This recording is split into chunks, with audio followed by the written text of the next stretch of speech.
Assalamualaikum teman-teman. Oke, kita lanjutkan ke pertemuan selanjutnya dari sistem informasi manajemen. Nah, kali ini kita akan membahas tentang dasar-dasar dari sistem informasi. Oke, saya ya. Nah, kalau kita lihat sistem informasi bisa kita tinjau dari 3 aspek. Ya, dari pengertiannya, komponen sistem informasi, dan kegunaan sistem informasi. Oke, simpel aja ya. Ini komponen yang bisa kita lihat, aspek yang bisa kita lihat dari sistem informasi, yang bisa kita bahas, yang bisa kita diskusikan di perkuliahan kali ini. Nah, apa pengertian? Nah, jadi tadi kan definisi sistem informasi ya. Nah, pengertiannya maka bisa kita pecah menjadi 2 kata, yaitu sistem itu sendiri dan informasi. Sistem pernah kita bahas ya, jadi kumpulan elemen-elemen yang saling bekerja sama untuk mencapai satu tujuan. Nah, itu yang dinamakan dengan sistem. Jadi kumpulan dari banyak-banyak elemen ya, yang saling bekerja sama dan menghasilkan dan mempunyai satu tujuan. Nah, apa informasi? Ya, data, fakta yang bisa kita terima, bisa kita cerna, terus bisa kita olah, bisa kita rekam gitu ya. Nah, itulah informasi. Nah, kalau sistem informasi berarti ilmu yang mempelajari bagaimana mengolah data menggunakan elemen-elemen tertentu sehingga menghasilkan sebuah informasi yang lebih akurat, valid, tepat waktu, reliable. Ya, jadi kumpulan dari sebuah sistem yang kecil-kecil itu yang direkayasa, dibuat sedemikian rupa yang tugasnya itu mengolah informasi ya, seperti BMKG. BMKG itu setiap hari dia memberikan informasi cuaca hari ini sampai nanti jam siang, jam 1 siang itu apakah cerah, apakah mendung, ataukah hujan ringan, hujan lebat, hujan dengan badai. Nah, dapat dari mana? Ya, informasinya dapat dari kelembapan suhu yang sekarang terjadi ya, lalu diolah dengan sistem yang dia kembangkan sendiri oleh BMKG sehingga dapatlah di HP kalian itu bisa update ya. Oh, sekarang suhunya sekian, nanti jam 3 jam berikutnya kemungkinan suhunya akan sekian. Nah, kenapa bisa begitu? Karena ada banyak informasi ya. Jadi sistemnya itu merekam data, menyimpan data informasi sebanyak-banyaknya di masa lalu diolah. Nah, sehingga si BMKG itu kan sifatnya memprediksi ya. Nah, berdasarkan kejadian-kejadian di masa lalu, kalau jam 1 suhunya sekian, jam 2 suhunya sekian, jam 3 suhunya sekian, pada musim kemarau atau pada musim hujan, kemungkinan pada jam 4 nanti kira-kira akan seperti ini, ataukah hujan ringan, hujan lebat. Nah, itu tersimpan datanya, informasinya tersimpan lalu diolah menggunakan sistem. Itu namanya sistem prediksi ya, sistem prediksi atau prediction system atau sistem pakar biasanya kalau saya menyebutkannya. Dapat ya gambarannya ya. Jadi seperti itu BMKG. Nah, terus kita lanjut nih. Ini paham ya teman-teman ya. Jadi sistem informasi tadi sistem atau elemen-elemen yang saling bekerja sama untuk mencapai satu tujuan. Nah, informasi adalah data atau fakta yang bisa kita rekam seperti suara, gambar, tulisan, suara, teks ya, terus video. Itu kan data ya yang bisa kita terima. Kelembapan udara tadi seperti BMKG. Nah, selanjutnya komponen-komponen dalam sistem informasi. Nah, teman-teman di sini ada 8 komponen. Yang pertama ada komponen input ya, dalam menghasilkan sebuah informasi yang dikelola oleh sistem, maka kita membutuhkan komponen input. Nah, di sini komponen input yang umum kita jumpai adalah ini ya. Ada keyboard, mouse, joystick, scanner, webcam, dan mikrofon. Nah, kalau BMKG menggunakan sensor alat inputnya, sensor yang membaca kelembapan udara dan membaca suhu panas, termometer itu. Jadi dia punya suhunya untuk membaca sekarang ini di Solo suhunya berapa ya gitu. Nah, itu adalah komponen-komponen dalam menghasilkan sebuah informasi yang tersistem. Nah, selanjutnya ada juga yang namanya proses. Ini saya gambarkan di dalam CPU. Jadi di dalam CPU kamu itu ada yang namanya prosesor. Nah, prosesor itulah yang bertugas untuk mengolah data kamu. Mau diapain? Nah, di sini dibagi menjadi 3 komponen di dalam CPU-nya ini. Ada cache memory, ada algoritma logical unit, dan ada control unit. Jadi kalau kalian sedang menggunakan program, nah programnya itu dimasukkan di dalam cache memory. Makanya semakin besar semakin tinggi atau semakin baru core-nya. Ada kan sekarang Core i3, Core i5, Core i7. Nah, itu Core i3, Core i5, Core i7 itu berhubungan dengan ini teman-teman, cache memorinya. Jadi semakin besar memorinya itu maka semakin cepat dalam melakukan sebuah pemrosesan sebuah data. Ya. Nah, terus kalau kalian memerintahkan komputer untuk melakukan sesuatu yang berhubungan dengan perhitungan matematika, nah bagian inilah yang bekerja, arithmetical logical unit. Ya. Terus kalian pengen Zoom sama saya atau pengen Meet sama saya, maka si komputer itu memerintahkan. Di dalam komputer itu kan ada webcam ya. Nah, webcamnya itu kapan mati kapan nyalanya, ini bagian ini yang memerintahkannya ya. Nah, bagian ini yang memerintahkan, ayo kamera dinyalakan. Oke. Nah, dia akan berhubungan ke sini. Oke, input output device tadi ya. Berarti butuh kamera. Nah, ini berhubungan otomatis. Jadi kameranya ini, webcamnya ini yang tertanam di dalam laptop akan diaktifkan karena kalian memerintahkan sebuah kegiatan yang membutuhkan device-device tertentu. Kalian pengen ngomong, mic-nya harus dinyalakan. Nah, ini yang mengolah, ini yang bagian ini yang bertugas untuk menjalankan perintah tersebut. Kayak gitu ya. Terus di sini juga ada output. Tentu saja dalam sebuah sistem kita butuh output. Manusia aja pasti mengeluarkan keringat setelah dia makan atau berolahraga, karena konsepnya seperti itu ya. Kalau ada yang di input pasti ada yang di outputkan. Sama seperti data atau sebuah informasi, kita masukkan informasinya, nama atau gambar, maka diproses. Nah, tentu perlu dicetak atau dikeluarkan informasinya ya. Kalian butuh data yang terekam dalam sebuah kertas, maka harus di print gitu kan. Kalian butuh hasil dari, misalkan dapat tugas multimedia, suruh mengolah data. Kalian pengen ngerti hasil editan kalian bagaimana suaranya, butuhlah speaker. Nah, ini adalah komponen-komponen yang ada di dalam sistem informasi. Kebetulan komponen-komponen ini ada di komputer kalian. Oke. Bisa jadi nanti pada saat kalian sudah bekerja, pekerjaannya itu tidak menjumpai ini. Contohnya seperti di pertambangan ya. Di pertambangan itu alat inputnya udah bukan seperti ini lagi teman-teman ya. Dia menggunakan seperti jarum. Nah, jarumnya itu ditancapkan ke dalam tanah. Nah, nanti dia akan mengeluarkan gelombang. Gelombangnya itulah yang nanti akan direkam.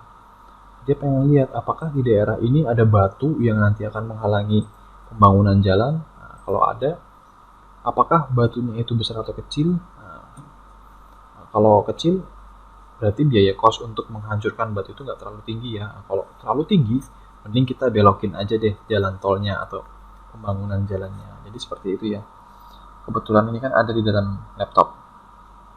Nah, terus teknologinya sendiri ya teman-teman. Jadi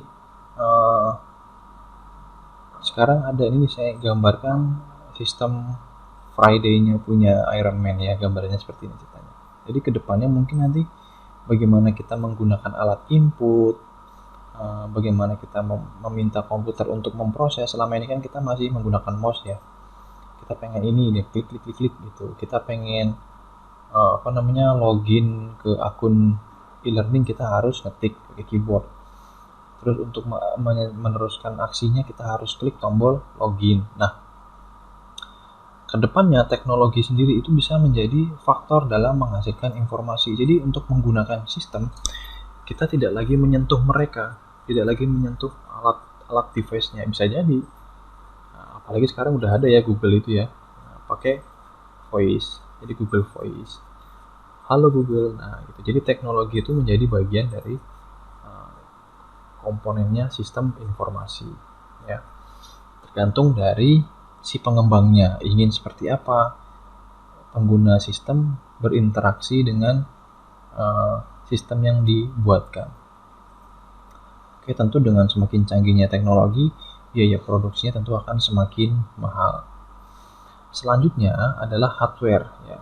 Jadi kalau kita ini kan inputnya, alat input. Nah, kalau hardware itu berbicara secara umum. Hardware itu kan hard, keras ya, ware itu perangkat, berarti perangkat keras ya. Benda yang bisa kita sentuh, namun dia memiliki fungsi untuk menghasilkan informasi. Nah, contoh di sini ada prosesor, di sini ada mouse, di sini ada RAM, ada keyboard, ada monitor, motherboard, hard disk, kipas pendingin ya, printer, scanner. Nah, ini adalah komponen-komponen dari sisi hardware-nya ya. Jadi dikategorikan sebagai hardware. Nah, dalam hardware ada input, proses, output gitu ya. Terus ada software. Ya, kalau kalian ingin menggunakan perangkat keras tentu harus terinstall software, minimal sistem operasi. Nah, jadi sistem operasi itu ya yang membantu kita sebagai manusia untuk bisa berinteraksi dengan mesin. Jadi dibutuhkanlah sistem operasi, operating system ya. Di dalam software itu kan kemarin sudah kita jelaskan juga ya, ada operating system, ada aplikasi tambahan, ada yang utility ya. Teman-teman bisa buka lagi. Nah, komponen selanjutnya adalah basis data. Nah, ini juga sudah kita pelajari ya di dalam mata kuliah perancangan basis data. Ya, jadi informasi yang sudah kita hasilkan sebesar apapun, kalau tidak kita simpan percuma. Jadi kita tidak bisa mempelajarinya lagi di masa mendatang. Nah, seperti BMKG, dia butuh nih server atau basis database yang besar, karena data yang dia hasilkan setiap harinya itu pasti sangat besar. Coba bayangin aja deh, setiap kota di Indonesia ada direkam oleh BMKG, maka butuh berapa? Maka menghasilkan berapa data dia satu hari, ya enggak? Terus kota di Indonesia belum kabupatennya gitu ya. Nah, maka butuh basis data yang besar. Nah, ini menjadi bagian penting dari sistem informasi. Nah, yang terakhir nih teman-teman nih, nah, ini sih server ya, server. Kenapa saya sebut kontrol penting dalam komponen sistem informasi? Iya, jadi kita udah canggih nih, kita udah punya nih biaya untuk membangun database ya, di sini ya dibangun. Jadi satu rak ini mungkin mewakili satu provinsi ya.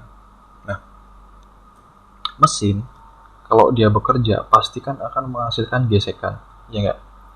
Gesekan itu pasti sesuai dengan hukum alam ya, energi kinestetik itu pasti akan menghasilkan kalori. Nah, kalori itu kan panas. Coba kalau dalam ruangan seperti ini kalian olahraga 1 jam aja deh, jangan 1 jam deh, 5 menit aja tanpa ada udara, pastikan badannya paling akan cepat berkeringat ya, karena sirkulasi udaranya nggak bagus. Nah, itulah yang dimaksud dengan kontrol. Jadi sudah membangun semua komponen-komponen sudah ada. Nah, kita perlu kontrol, baik itu suhu ruangan, keamanan, cahayanya ya. Jadi hal-hal apa yang sensitif terhadap komponen tersebut perlu kita kontrol. Contoh kayak misalkan termometer. Termometer itu dia mampu membaca data panas sampai 100 derajat. Nah, kalian nyoba nyelupin ke lahar. Lahar itu panasnya mungkin lebih dari 1000 derajat. Otomatis alat kalian rusak kan ya. Nah, itulah jadi yang dimaksud dengan kontrol itu seperti itu ya. Nah, bagaimana kita mengontrol alat-alatnya supaya tetap bisa berfungsi maksimal dan bisa mengolah informasi dan menghasilkan informasi yang lebih valid. Oke. Terus kegunaan. Nah, di sini teman-teman. Kegunaan sistem informasi itu banyak sekali, banyak banget. Di sini saya mencontohkan ada yang di bidang militer, di bidang pendidikan, di bidang kesehatan, kepolisian, imigrasi, di bidang penelitian, di bidang lalu lintas. Nah, contoh kayak gini, saya ambil di pendidikan. Di pendidikan itu pasti sekarang ini butuh banget yang namanya sistem informasi. Kenapa? Jadi gini ciri-cirinya ya. Ciri-ciri sebuah lembaga, institusi, atau kelompok yang membutuhkan sistem informasi adalah jika kegiatan mereka setiap harinya itu menghasilkan data. Nah, contoh kayak misalkan kampus kita ini, setiap hari kan ada perkuliahan. Nah, perkuliahan itu kan perlu dicatat ya. Biasanya dulu pakai buku besar. Hari ini yang ngajar siapa.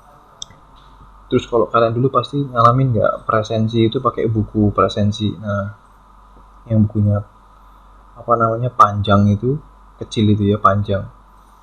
Nama kalian dicatat dulu, nanti bukunya itu kertasnya itu bisa dibuka. Nah, itu kan menghasilkan data setiap hari. Karena sekarang zamannya udah zaman digital, maka penyimpanan data itu pasti akan diganti menggunakan berbasis digital. Nah, jadi pendidikan itu pasti akan menggunakan sistem informasi. Nah, sistem informasinya apa? Biasanya itu berhubungan dengan namanya sistem informasi berhubungan dengan kegiatan. Contoh, kalau kita punya namanya belajar online, maka jadilah namanya belajar itu kan learning.